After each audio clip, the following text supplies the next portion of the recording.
Oi, Vargas. Tá Tá melhor. tudo bem? Melhorou? Melhorou, sim. Ah, ótimo. Ok. Pessoal, muito bem-vindo. Obrigado para vocês estar comparecendo à nossa live. Tivemos um problema de conexão aí, mas já está restabelecido. Como eu estava dizendo, Vargas, essa live ela foi uma ideia de dois pacientes que foram ao meu consultório e eles falaram: doutor, por que o senhor não faz uma live sobre hernia de disco, sobre dor na coluna? Isso vai engrandecer muito, ajudar muitas pessoas. Então, logo de imediato, pensei em chamar o professor Vargas para ilustrar para a gente é, esse assunto, que é um assunto que muita gente precisa saber. Então, essa live nossa, ela tem totalmente o intuito de ajudar as pessoas com dor e as pessoas com problema de coluna, para que a gente possa orientar de uma forma para pacientes, para leigos, de uma forma assim bem clara, e também as novas tecnologias que existem para a hérnia de disco, certo? Então, esse foi o intuito da gente aí conseguir essa, essa live, né? E eu acho que houve um problema de conexão, vai estar tentando arrumar lá. Ok. Tá bom? Deu certo agora? Tá certo, tá certo. Tá ok. Tá Ok. ótimo. Tá bom, Vargas, vamos lá. Então, eu queria, inicialmente, Vargas, bem-vindo, viu? Muito obrigado por aceitar o meu convite, viu? Eu que agradeço. Maior prazer. Bem-vindo a todos. Bom, eu queria inicialmente falar sobre o Dr. Vargas. O Dr. Vargas é um neurocirurgião extremamente renomado aqui no Brasil, reconhecido internacionalmente em vários cursos e palestras que ele mesmo ministra no Brasil e fora do Brasil. É um neurocirurgião formado em Hannover, na Alemanha. Depois de sua formação, trabalhou na Alemanha durante alguns anos. Depois, na década de 80, foi convidado a ser professor titular da Unicamp, na cadeira de neurocirurgia. Trabalhou lá por mais de 20 anos, ensinou neurocirurgia naquela época já para vários alunos e residentes, e sempre, obviamente, em neurocirurgia geral, mas focando sempre na cirurgia de coluna, né? E também, na mesma época, começou a trabalhar em hospitais privados e formou no Centro Médico Campinas, no Hospital Centro Médico Campinas, a equipe de neurocirurgia que está lá, né? E também formou a residência de neurocirurgia no Centro Médico, e eu tive a grande honra de ser um residente do Dr. Vargas há 23 anos atrás, o primeiro residente a tirar título de especialista pela Sociedade Brasileira de Neurocirurgia no Centro Médico fui eu. Eu tenho essa honra e graças ao grande professor Vargas, que já formou aí centenas de residentes, centenas de neurocirurgiões hoje que estão na ativa, foram alunos do professor Vargas, né? Isso inclusive, a primeira neurocirurgia que eu assisti do Vargas foi na Unicamp, em 1990. Uma paciente tinha caído de bicicleta e o Vargas estava colocando uma haste chamada haste Rotec. Você lembra disso? E É. as hastes Rotec, ela tem o nome Rotec por causa de Rote Vargas. Ele criou a haste, e é uma haste que se fixa a coluna quando o paciente quebra a coluna naquela época, né? Ele desenvolveu essa técnica que foi utilizada muito por vários neurocirurgiões no Brasil e pelas hastes Rotec que ele mesmo criou. Foi a primeira neurocirurgia que eu assisti. Aí tive o prazer de continuar no Centro Médico, trabalhando com ele, e também trabalhamos no Boldrini, onde nós fizemos 163 casos de tumores cerebrais em crianças, mais de 300 neurocirurgias naquele hospital, e o Dr. Vargas sempre coordenando tudo isso. Então, e hoje ele é um expert numa nova técnica de cirurgia espinhal, de cirurgia da coluna, que é a cirurgia minimamente invasiva endoscópica da coluna. Ele é um dos pioneiros no Brasil, também renomado nessa parte, nessa nova técnica neurocirúrgica, está dando aí palestras pelo Brasil todo. Ele é chamado no Brasil inteiro para ensinar neurocirurgiões a como operar essa técnica, como fazer essa técnica. Nós vamos falar durante a live quais são as vantagens dessa nova técnica. E, bem, ultimamente foi até a China, teve lá um prêmio na China sobre a cirurgia minimamente invasiva. Isso antes da pandemia, né, Vargas? Antes da pandemia. Ô, Vargas, para iniciar esse nosso bate-papo aqui, queria perguntar para você. Eu, no meu consultório, durante esses 120 dias de pandemia, entrando nesse assunto aí, eu notei que houve um grande aumento de queixa de dor lombar, principalmente, dor na coluna, e também um aumento de casos de hernia de disco. Qual que está sendo a sua experiência com essa pandemia aí, com seus pacientes? O que você tem notado aí? Bom, inicialmente, boa noite a todos. Muito grato pelo convite. E muito grato, Demetrios, por esse discurso que você fez. Histórico de tudo, né? Agradeço esse convite. E a finalidade dessa conversa é realmente conversar com o público leigo, com as pessoas que não são médicos. Não é uma conversa estritamente técnica. Nós procuraremos colocar para termos bem simples e explicar as coisas não como se fosse uma reunião médica. Exatamente esse é o intuito. Então, vamos lá. Sobre a coluna em geral, nós pretendemos conversar. Respondendo especificamente sua pergunta, agora nessa época, o que eu tenho notado é que inicialmente houve um represamento, né? Porque os pacientes, logicamente, ficam receiosos, com medo de ir ao hospital, porque o hospital, na realidade, é o olho do furacão. É onde existem mais problemas, e Covid-19 e tudo mais. Entretanto, existem certas situações que é inevitável que o paciente vá ao hospital. E como o Demetrios comentou, a hernia de disco é uma delas. É uma situação que provoca muita dor e o paciente ele fica em casa, é represado, tenta um tratamento conservador, mas ele acaba indo ao hospital. Uma situação que eu tenho notado, que os pacientes que vão nessa época nos procuram, é porque ele já está num limite de dor insuportável. Então, é isso que nós temos observado. Os pacientes que estão num período ainda de uma dor suportável, e mesmo sem diagnóstico ainda, eles vão deixando para mais tarde. E os casos que têm nos chegado ao hospital agora, que chegam a nós, são casos mais graves, eventualmente fraturas e coisas desse tipo. Quanto ao aumento de sintomas nesse período, eu tenho notado também aumento de sintomas de dor, mas não aumento assim de pacientes que vão especificamente em caso cirúrgico. É isso que eu tenho notado. Perfeito. Tanto é que a dor na coluna, né, Vargas, como a gente sabe, para a gente passar para as pessoas também, é a maior causa de impossibilidade de trabalho que no mundo, né? A dor na coluna, problemas na coluna, perde só apenas para enxaqueca e dor de cabeça. Em segundo lugar, é a dor na coluna, né?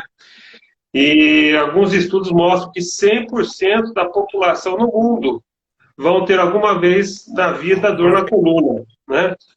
E desses 100%, 60%, cerca de 60%, vão apresentar um problema, muitas vezes sério, na maioria das vezes, hérnia de disco, né? Então, realmente é um tema muito relevante para a sociedade, a gente precisa falar muito sobre isso, né? Mas, Vargas, o paciente com hérnia de disco, eu queria que a gente iniciasse bem assim, devagar para o paciente. Quais são os primeiros sintomas que ele sente numa herniação aguda de disco, para ele ter uma noção mais ou menos, porque muita gente fala da dor ciática, né? E não sabe bem o que é essa dor, né? E é provocada, na maioria das vezes, por hernia de disco. Queria que você explanasse rapidamente um pouquinho sobre isso, esses sintomas primeiros que o paciente sente, que o pessoal possa aí entender. Sim. Eu vou inicialmente uma... Eu trouxe aqui o modelo da coluna que eu gostaria de mostrar. Eu acredito que 90% a 80% dos pacientes que procuram os ortopedistas, os cirurgiões de coluna, esses pacientes têm problemas do esqueleto, a maioria dos problemas no esqueleto humano são referentes a articulações, né? Vou dar um exemplo. Ele procura o médico porque ele tem uma dor no joelho, tem uma dor no cotovelo, no ombro, sempre em partes articuladas. Isso é clássico. Eu vou tirar aqui dessa conversa fraturas, tumores, seria outra coisa. Mas o dia a dia do ortopedista, por exemplo, refere-se a problemas de queixas articulares. Pensando nisso, a coluna é o órgão do corpo que tem o maior número de articulações. Se você pensar em uma vértebra, ela tem 6 pontos que se articulam, 6 pontos.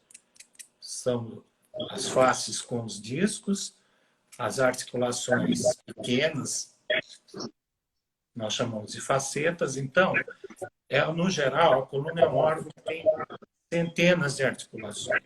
Somando todas as articulações que existem na coluna vertebral, eu mesmo somei, esse número é maior que todas as outras articulações do corpo somadas. Então, é um órgão muito sensível a ter dor, porque a dor normalmente inicia-se em local de atrito, de movimento. Certo? Falando especificamente da dor ciática, que o Dr. Demetrios conversou. Dor ciática é um nome, é um tipo de dor. Não é um diagnóstico etiológico, é uma síndrome, vamos dizer assim.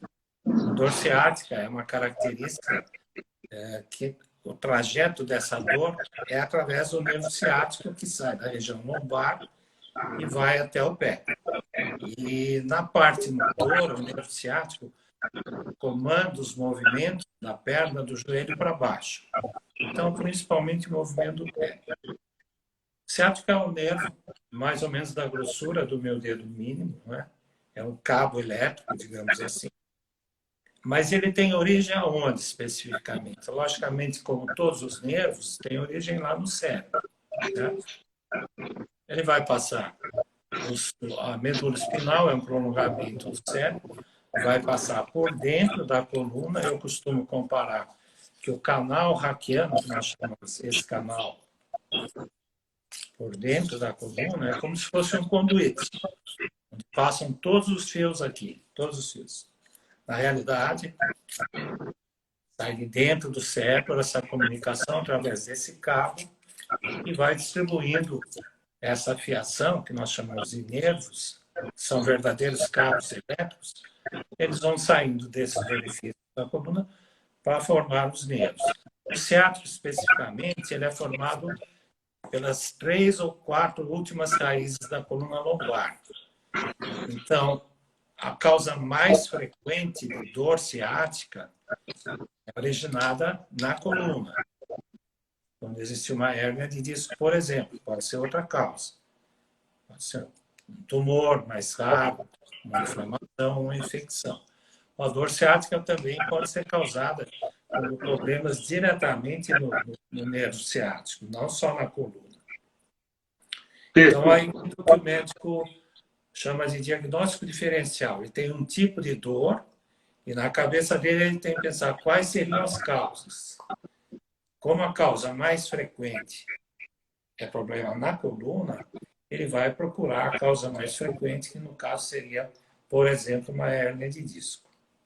Aí falando da dor ciática, né? É um tipo de dor, intensidade grande, e a maioria das vezes tem origem realmente na coluna.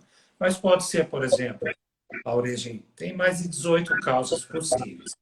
Poderia ser uma compressão dentro da bacia, na pequena pelvis, que nós chamamos, eventualmente tumores, abscessos, que encostam nas raízes do nervo ciático, a hora que eles saem da coluna e passam pela bacia, na região glútea, no joelho, na região do joelho, etc. Agora nós podemos, então, se fizer uma breve explicação do que é hérnia de disco, e eu continuo comentando com vocês sobre isso. Perfeito. E a gente tem que lembrar, bom, hérnia de disco, né, Marcão? Eu queria que você também falasse. Então, só para, assim, falar sobre isso que você aí comentou muito bem, ao pessoal que está assistindo, a dor ciática é na perna, porque às vezes eu já tive pacientes, obviamente, que não sabem disso, acham que a dor ciática também se dá no braço. Não dá, porque o nervo ciático só fica na perna, né? Mas nós temos hernias de disco também na região cervical, na parte superior da coluna, na região torácica, que também apresentam sintomas, né, Vargas? Eu queria que você também explanasse isso um pouquinho, né? Sim, então, eu vou falar especificamente o que é a hérnia de disco, na realidade, não é uma doença, é uma situação traumática. Esse ponto de vista seu, inclusive, que você vai falar agora, é muito interessante, porque eu já vi você em muitas palestras falar que você não considera a hernia de disco até mesmo uma doença, né? Você considera mais um fator, um problema mecânico, estrutural, do que uma doença propriamente dita, né? Exato. Eu tenho vamos dizer, opinião. Uma patologia é uma doença que você tem um diabetes, uma insuficiência cardíaca, uma coisa assim. O disco, quando ele faz uma hérnia, ele foi traumatizado. Normalmente é fruto de um esforço, numa posição do corpo desconfortável para aquele esforço, ele vai provocar uma ruptura do disco. O disco está aqui representado em branco, né? Como se fosse uma borracha, o movimento da coluna, né? Eu costumo comparar, que eu acho que é bem, dá para explicar bem para o leigo, para as pessoas. O disco eu costumo comparar como se ele fosse um pneu, um pequeno pneu, que ele racha, quer dizer, é um traumatismo, não é uma, pode estar enfraquecido pelo tempo. Tal. Quando a câmara de ar sai para fora do pneu, forma aquela bolha, isso é uma hérnia. Uhum. Entender bem o que é hérnia. Então, quando o disco se rompe, o conteúdo dele, que é tipo de uma geleia bem dura, uma geleia que seria a câmara de ar, mas com um conteúdo gelatinoso duro, ele vai sair, esse conteúdo, e vai para onde? Ele pode ir para a parte anterior, que não vai provocar eventualmente sintoma nenhum, mas quando ele faz essa herniação, que nós chamamos, para a região do canal raquiano, e é aqui que passa toda a fiação, passam os nervos. Então, ele vai comprimir esses nervos, e na região lombar ele vai comprimir as raízes do nervo ciático. Então, mecanicamente, essa situação se manifesta com a dor ciática, eventualmente. Lógico que se for na região cervical, vai ser uma dor irradiada para o braço. Se for na região torácica, seria uma região se irradiando para a região torácica, do peito, vamos dizer assim, para o braço e para a perna. Na maioria das vezes, a perna é a região do nervo ciático. Essa acho que eu fui claro nessa explicação. Por que eu acho que é uma coisa mecânica e não propriamente uma doença em si?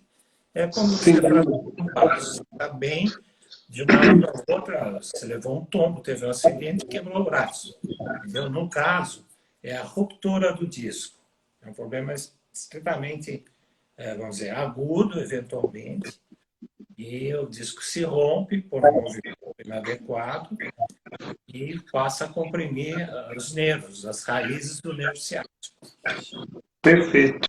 Essa explicação sua ela é extremamente importante, Vargas, porque há um estigma muito grande de hernia de disco, né? Muita gente tem muito medo de hernia de disco, da cirurgia de hernia de disco, inclusive, né? E essa explicação sua é muito, muito importante, porque você realmente dar um parecer que realmente esse tipo de problema não é um problema tão grave quanto se parece, né? É um problema mecânico da coluna, tem tratamento, tem solução, né? E evidentemente que a gente aqui, rapidamente para falar, o diagnóstico ele é feito pelo exame clínico nosso, que a gente faz no consultório, os exames de imagem, a ressonância é o exame padrão para a gente ver uma hernia de disco, entre outros exames que a gente pede também, né, Vargas? Tá. Eu queria saber de você uma coisa extremamente também importante para o paciente e para nós, até para quem colega que está assistindo, para os residentes que já entraram aí também, qual é o seu parâmetro, né, que você chega para o seu paciente e fala, olha, essa é a hora de operar uma hernia de disco, porque nós temos o tratamento clínico, que é o tratamento inicialmente que a gente pode fazer, com medicamento para dor crônica, fisioterapia, acupuntura, osteopatia, aí vai, né? Vários tratamentos clínicos que a gente pode fazer para a hérnia de disco. Mas a decisão, né, a decisão da cirurgia é um momento muito importante para o paciente, né? Eu queria saber a sua opinião, quando que você tem esse parâmetro, você chega para o paciente e fala, olha, está na hora de operar. Qual que é o parâmetro que você usa para indicar a sua cirurgia de coluna para hérnia de disco? Sim. Então, aqui eu vou fazer um comentário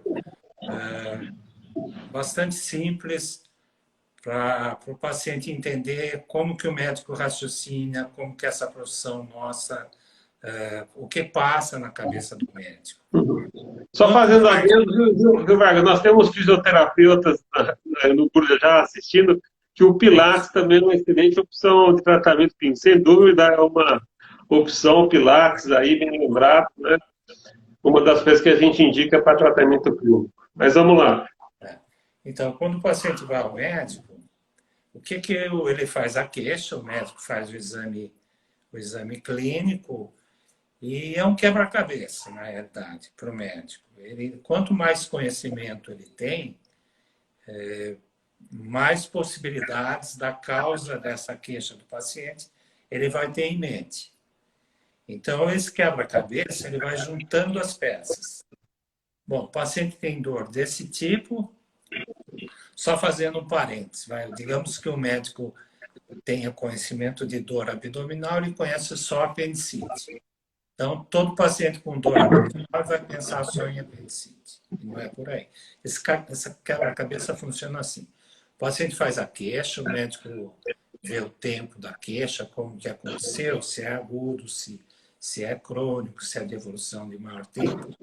E ele vai pensar em alguns diagnósticos. Internamente, ele está pensando, está tentando juntar as peças. Ele chega a uma conclusão que poderia ser pela queixa e pelo exame clínico, eventualmente uma hérnia de disco. É o nosso tema. O que ele vai fazer como segundo passo? Ele vai fazer alguns exames de imagem, aí entra a tecnologia, para ver se confirma ou não o que ele está pensando.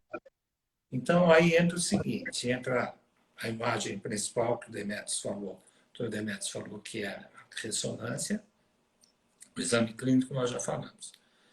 Entra a eletroneuromiografia, eu vou explicar para vocês assim sucintamente o que é.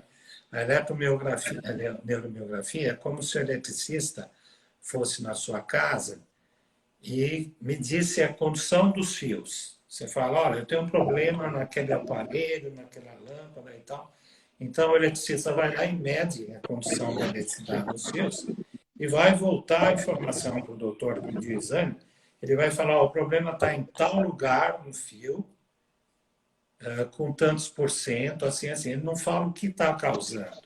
Ele localiza o problema no fio, no nervo, e quantifica esse problema. Quando a eletroneuromiografia fala para o médico que solicitou o exame, é radicular, que ele fala que é na raiz, então o médico já sabe que ele vai procurar o problema na raiz, que é na coluna. Ele vai fechando esse quebra-cabeça, então ele tem a informação já que é na coluna, clinicamente o exame ele também achou que fosse na coluna, que vai fechando o quebra-cabeça, e aí ele faz uma imagem e encontra lá uma hérnia de disco, que é o nosso tema. Poderia ser outra coisa, outra doença. Mas, enfim, esse é o fato importante que o médico tem que ter em mente. Ele tem que primeiro fazer um bom diagnóstico. Ele fez o diagnóstico, olha, aí vem como que eu vou resolver. Foi o que o Dr. Demetrios comentou. Aí a solução passa por diversas possibilidades. Como a maioria dos casos, a maioria mesmo, se resolve sem cirurgia, então, inicialmente, o médico tenta medicação, eventualmente repouso, fisioterapia, pilates, como o Demetrios falou. Existem várias. Alguém falou aí, citou também RPG, uma outra fisioterapeuta, né? RPG também, né? Osteopatia, Toda essa gama de possibilidades e tratamento, né? tratamento que nós chamamos de conservador. Uhum. O Demetrios perguntou, quando que você indica cirurgia? Ah, você Ô, pode Vargas, me indicar todas diga uma essas. coisa. Na sua experiência, quantos por cento, mais ou menos, você acha de diagnóstico de hernia de disco, você acha que evolui para a cirurgia? Porque na literatura é uma coisa, mas a nossa experiência é Eu outra. acho que menos Você, 10%. na sua experiência, quantos por cento você acha que evolui para uma cirurgia, uma hernia de disco, por exemplo? O número é muito pequeno que evolui para a cirurgia. Se você raciocina, por exemplo, no médico que só faz caso cirúrgico, quando o paciente chega às nossas mãos, ele já passou por todas essas etapas, muitas vezes. Perfeito. Entendeu? Uhum. Então, na nossa estatística, são muitos, mas Uhum. passou por fisioterapia. Então, os Isso. que vão é porque ele não conseguiu resolver o problema de uma maneira que nós chamamos conservadora, certo? Uhum. Agora, uma pergunta que fica: você pode pular essas etapas? Deve pular essas etapas? Eventualmente, sim. Quando o paciente tem um problema agudo, uma hernia Aguda. enorme, Uhum. que ele foi carregar um peso e ficou com uma dor ciática insuportável, então ele pode sim ter uma indicação cirúrgica precoce e até aconselhável. Porque tem um detalhe também: quanto tempo mais você protela um tratamento cirúrgico, mais difícil fica o problema para o cirurgião e para o paciente. Porque vai Posteriormente, sem ter dúvida. Uhum. realmente uma cicatriz, microsangramento. Internamente, Exato. na realidade, é uma ferida, entendeu? Uhum. Uhum. Tem cicatrização. Então, é diferente você tratar na fase aguda, cirurgicamente, e na fase depois de 5 anos de sintomas. Mas eu acredito que o tratamento inicial sempre é procurando o caminho não cirúrgico. Né? Sem dúvida.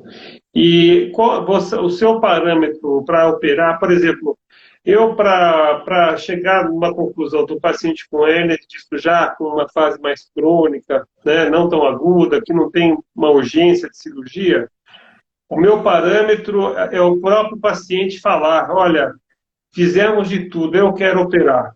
E esse eu uso isso como um parâmetro, porque o paciente mesmo por si já chega a uma conclusão que todos os tratamentos que ele fez, clínicos, ele não adiantaram. Então, ele mesmo, a gente já fala sobre a cirurgia até, mas ele vai protelando, mas chega uma hora que ele fala, doutor, eu não aguento mais, vamos partir para a cirurgia, né? Porque às vezes muitos pacientes relutam, mesmo quando a gente indica, né?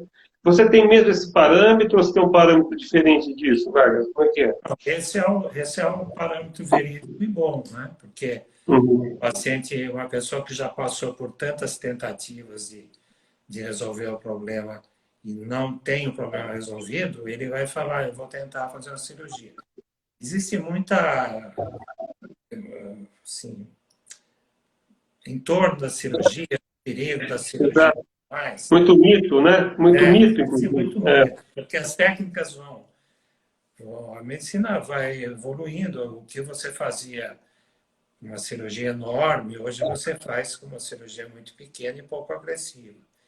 Porque o tratamento cirúrgico, ele é um tratamento de uma causa, mas ele provoca um estrago no caminho, né? Ele vai cortar a pele, ele vai lesar músculo, até ele chegar ao problema dentro do paciente. Então, é isso que leva, porque esse caminho cirúrgico também pode causar complicações, né? Então, é lógico que é óbvio e é sensato que se escolha um tratamento inicialmente sem agressividade, né? Se você pode curar um paciente sem levar para uma cirurgia, é muito melhor. E pensando que a maioria dos casos de hernia disso, elas se curam com outros métodos não cirúrgicos. Uhum. Certo? Certo. E Vargas, vamos agora então aproveitar esse gancho que você já deu sobre cirurgia. Eu queria que você falasse inicialmente das cirurgias tradicionais de hernia de disco que a gente, até mais ou menos no início dos anos 90, a gente fazia normalmente. A partir da metade dos anos 90, para os anos 2000, nós já começamos a ter uma evolução da técnica de cirurgia minimamente invasiva, mas inicialmente, o tratamento tradicional de hernia de disco, eu queria que você comentasse como que é esse tratamento rapidamente, para a gente poder comparar com os novos tratamentos cirúrgicos, né, que nós temos hoje. Sim. Voltando bem lá atrás, quando se começou a fazer o diagnóstico da dor, da causa da dor ciática, inicialmente nas autópsias encontravam-se nódulos dentro da coluna e eles eram diagnosticados como tumores pequenos, neuromas. E essa evolução, a história é bastante longa, não vou me ater a isso. Mas eu vou colocar aqui para vocês entenderem. Então, a hérnia de disco se reflete nesse canal aqui, certo? Que eu mostrei. A parte branca é o disco, ele veio parar aqui. Aqui as costas, né? Espinhos, por isso que chama espinho. Uhum. Pontas, né? Essa região pulseira. Essa partezinha é onde a gente, aqui atrás, palpa e sente, né? Isso. O pessoal que está assistindo saber, é bem a parte medial da coluna, no meio da coluna, é isso. Então, o paciente está, digamos, o paciente está deitado. Como que o cirurgião lá atrás fazia, e eventualmente precisa ser feito? Ele precisaria cortar a pele, abrir essa parte óssea aqui para chegar dentro do conduíte, então os nervos, e retirar um fragmento que esteja, eventualmente, que está apertando um dos nervos, provocando a dor. Esse é o clássico, isso lá atrás. Então, é uma cirurgia de corte grande, retirada de partes ósseas, que a gente chama isso aqui de lâminas. Então, daí o nome laminectomia. Vem ao caso. E era um corte grande. Então. Depois, com a evolução das técnicas cirúrgicas, veio o microscópio cirúrgico. O que o microscópio cirúrgico faz? O cirurgião faz um corte muito menor, usa o microscópio cirúrgico coloca o olho do cirurgião exatamente no corte pequeno que ele fez. E a partir daí ele vai enxergar com bastante luz, como se ele tivesse um exemplo que vocês vão entender bem o que eu estou falando. Você está dentro de um quarto, você quer enxergar no outro cômodo, mas a porta está fechada. Então, logicamente, você não enxerga nada. Mas se você encostar o olho no buraco da fechadura, você enxerga dentro do outro cômodo, certo? O microscópio faz isso. O microscópio coloca o olho do cirurgião, digamos, no buraco da fechadura. Ele consegue enxergar muito melhor com um corte pequeno e, portanto, menos agressivo para o paciente. Essa é a microcirurgia. A evolução posterior é a cirurgia endoscópica, que é a só para salientar, Vargas, então essa cirurgia que a gente ainda usa, que é a cirurgia microscópica, a microdissectomia, né, utilizando o microscópio, hoje ainda é uma cirurgia muito utilizada, né? Só para a gente, historicamente, para quem está assistindo saber, essa cirurgia, a maioria dos cirurgiões, dos neurocirurgiões, ortopedistas, cirurgiões de coluna, ainda muito, né? Sim. Eventualmente, uma laminectomia num quadro mais grave, uma compressão de uma estenose mais grave, mas essa microdissectomia que a gente chama ainda é muito usada. Talvez ainda seja 70%, 80% da técnica usada hoje, né? E, como eu falei, a partir dos anos 90, mais para os anos 2000, se iniciou essa nova técnica, que é estudada desde os anos 60, mas acho que teve um grande empurrão com a tecnologia a partir do final dos anos 90 para os anos 2000, e salientando mais uma vez que você foi um dos pioneiros no Brasil a trazer essa técnica, né, e começar a usar essa técnica, que é a técnica minimamente invasiva por endoscopia, né? É uma cópia da endoscopia do abdômen, mas voltada para a coluna, quer dizer, vai abrir mais a barriga para fazer, ou tirar uma litíase lá da vesícula, usa hoje a videolaparoscopia, né? E nós hoje usamos na coluna o método de cirurgia minimamente invasiva endoscópica e outros métodos também minimamente invasivos que a gente pode solucionar os problemas de disco, de hérnia de disco.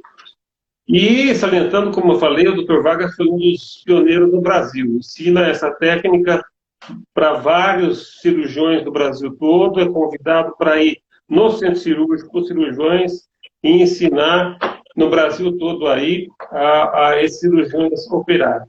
Então, aí, Vargas, eu gostaria que você falasse sobre essa técnica nova, qual tem sido a sua experiência. Eu acho que você está fazendo essa cirurgia há mais de 12 anos, se não me engano, e qual que é a sua experiência e como estão os seus casos, como que se evoluíram os casos comparados às cirurgias tradicionais, né? A cirurgia tradicional que a gente faz para hérnia de disco.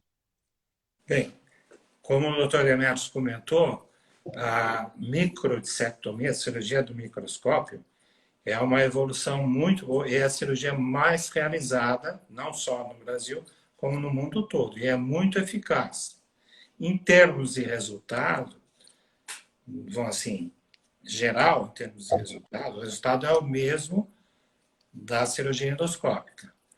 A cirurgia endoscópica, então, é uma tendência natural de qualquer tratamento ser menos invasivo no corpo. Hoje, por exemplo, nenhum cirurgião vai precisar abrir, cortar o joelho para tirar um menisco ou consertar alguma coisa do joelho, certo? Bem lembrado, essa endoscopia.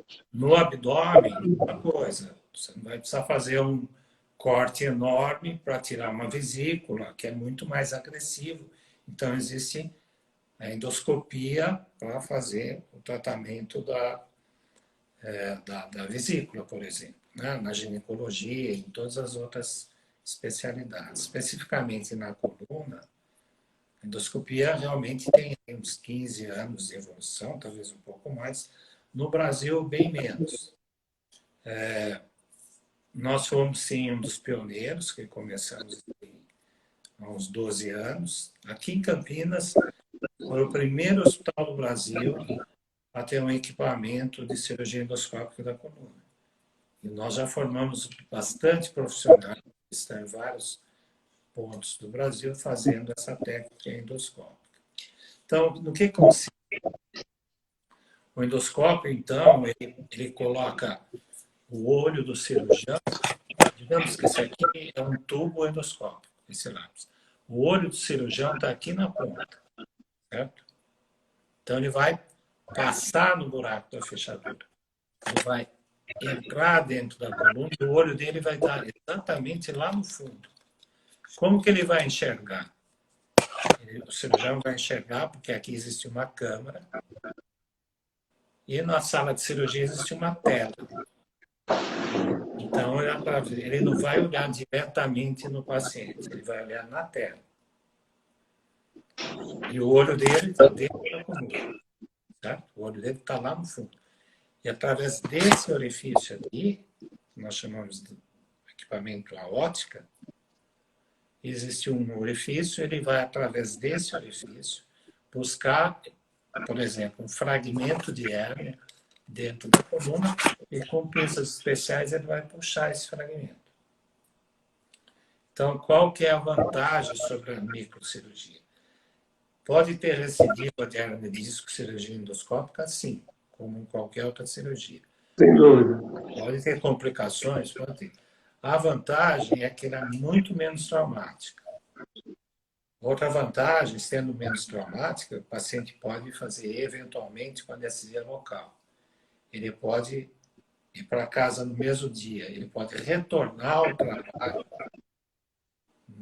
na outra semana, entendeu? A parte social disso é muito importante, porque o afastamento do trabalho, no caso de uma cirurgia mais agressiva, é um período muito mais longo. Então, muito mais bom. Economicamente, para a sociedade é muito ruim, porque o indivíduo não volta para o trabalho.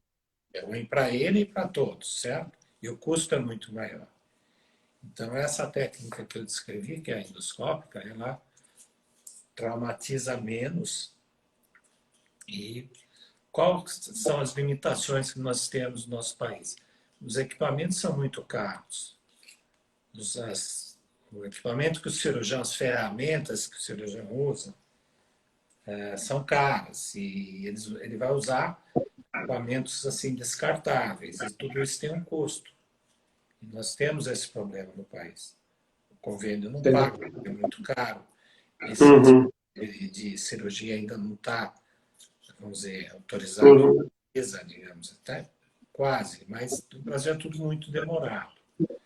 Mas, em resumo, a técnica endoscópica ela é menos agressiva e tem a mesma eficácia da microcirurgia. E é bom até assim, a gente ressaltar, Vargas, que a incisão cirúrgica, né, por exemplo, de microdissectomia, a gente já tem uma incisão pequena, uma incisão de menos de 10 centímetros, menos que isso, depende do caso, mas a cirurgia endoscópica é apenas um pequeno corte do tamanho aí desse diâmetro, desse lápis que se mostrou, né? É realmente uma coisa muito pequenininha, inclusive pacientes que a gente teve, assim, operamos juntos, temos a felicidade de operarmos juntos, o paciente chega e fala, doutor, é só esse cortezinho? É só esse cortezinho, quer dizer, por aí você vê o quanto é menos traumático, né, esse tipo de cirurgia, né, seja para a musculatura da coluna, seja até mesmo para incisão na pele, como você falou, a recuperação pós-operatória é praticamente imediata, né, Sim. e o paciente sai no mesmo dia praticamente sem dor, né. Uma coisa, Marcos, que as pessoas perguntam muito, os convênios médicos, eles estão pagando essa cirurgia? Como que está isso, como toda cirurgia que é muito nova, muito recente, né? E a cirurgia, apesar de ter todo esse tempo ainda no Brasil, ela é considerada uma cirurgia recente, nova, né? E, como você falou, envolve materiais muito caros, muitos materiais caros, e os convênios aí parece que ainda estão meio que analisando essa cirurgia, né? Eu queria saber como é que está sendo sua experiência com relação a isso. Então, algumas seguradoras de saúde já perceberam, mesmo não estando no famoso rol da Anvisa, que é a lista de procedimentos autorizados, se não é autorizado, homologado, o convênio não se sente obrigado a pagar. Entendeu? Mas algumas operadoras, algumas seguradoras de saúde, já perceberam que, na realidade, o custo vai ficar menor. Eu vou só te dar um exemplo, vou dar um exemplo para vocês. O índice de infecção em cirurgia endoscópica é uma complicação. Isso é importantíssimo. Possível em qualquer cirurgia é uma infecção pós-operatória. O índice é baixo, mas essa possibilidade sempre existe. Qualquer tipo de cirurgia. Na endoscópica, ela não chega a ser zero, mas é praticamente zero esse risco. Nós temos colegas, não no Brasil, mas vamos citar na Europa, na Alemanha, na Ásia, nós temos colegas na Alemanha que têm mais de 20 mil cirurgias. Olha que número enorme, com zero infecção. Zero infecção. Então, isso Isso é um custo-benefício, quer dizer, que no decorrer do tratamento é uma vantagem econômica muito boa. Então, problemas que nós temos, alguns convênios autorizam, mas o paciente tem que pagar uma parte, né? Outros não autorizam de jeito nenhum, o paciente tem que pagar do próprio bolso, e eu acho tudo muito bom. Existe aí uma variedade assim, grande de possibilidades. Eu acredito que daqui a alguns anos isso também acabe, né? Com certeza, assim como outras técnicas, os convênios e os estudos que a gente tem mostrado com relação até isso que você falou sobre infecção, sobre economia cirúrgica, economia pós-operatória, tudo isso, acredito que daqui a um tempo a gente não vai ter mais esse problema, né? Que para nós cirurgiões é um problema também, né? Porque você ficar impedido de indicar uma cirurgia por problema financeiro, médico, de convênio, né? Bom, Vargas, nós estamos aí caminhando para os últimos minutos da live, né? E eu queria, muito obrigado pela sua explanação, acho que foi excelente. Eu queria saber uma coisa de você, tem muitos residentes nossos atuais, temos neurocirurgiões que já se formaram, estão presentes na sala, fora outros profissionais. Hoje se fala muito de sucesso em carreira, né? Eu queria que você... Qual é o segredo do sucesso da sua carreira? Para, resumidamente, o pessoal tenha uma noção também, está indo de uma carreira, está saindo como neurocirurgião. Você tem alguma dica, algum segredo para passar para essas pessoas? Bom, eu nunca respondi uma pergunta dessa, mas eu acho que segredo não existe. A vida vai te levando por caminhos vários e não tem muitas explicações. Eu acho que, primeiro, você precisa ter um bom relacionamento com o paciente. Isso é fundamental. Fundamental. O paciente procura um médico porque ele é um paciente... Ele está frágil, antes de mais nada. Quem está com dor está frágil. E o médico tem que ser muito claro para o paciente.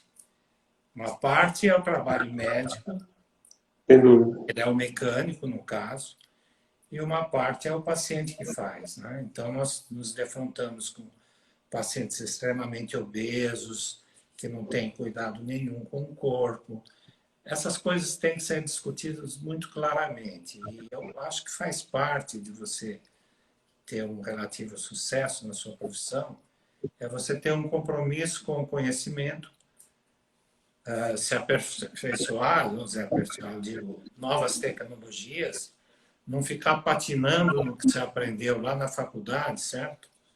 E mesmo depois que você tem uma certa idade, você não ficar patinando e insistindo que só aquilo que você sabe fazer é melhor. Porque sem dúvida. Nós vamos ficando para o passado. Coisas Claro. melhores não. Sem dúvida.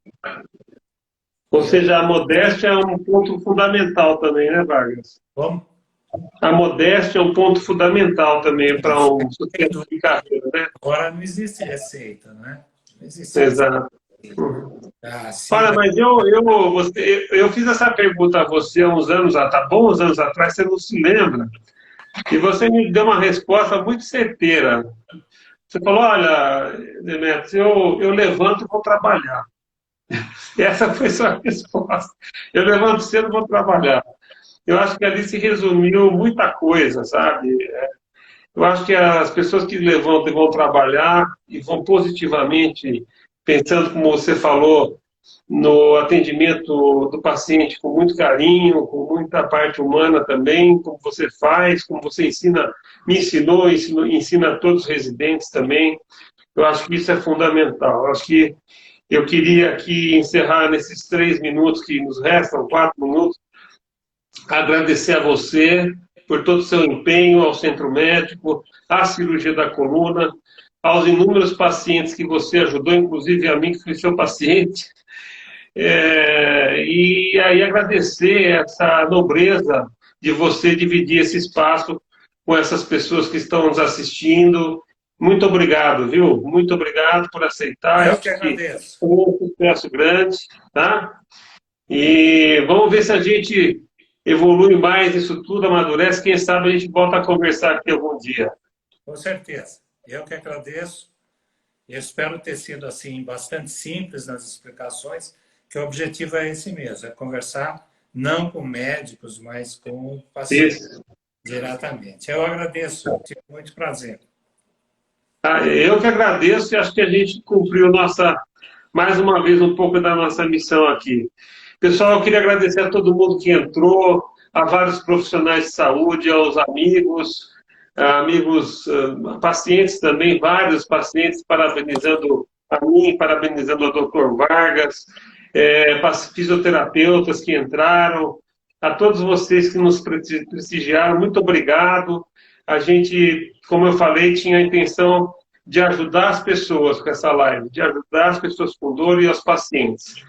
Muito obrigado, Vargão, muito obrigado mais uma vez. Deus, um abraço a todos e muito obrigado. Tchau, tchau. Até a Tchau, próxima. tchau. Até a próxima.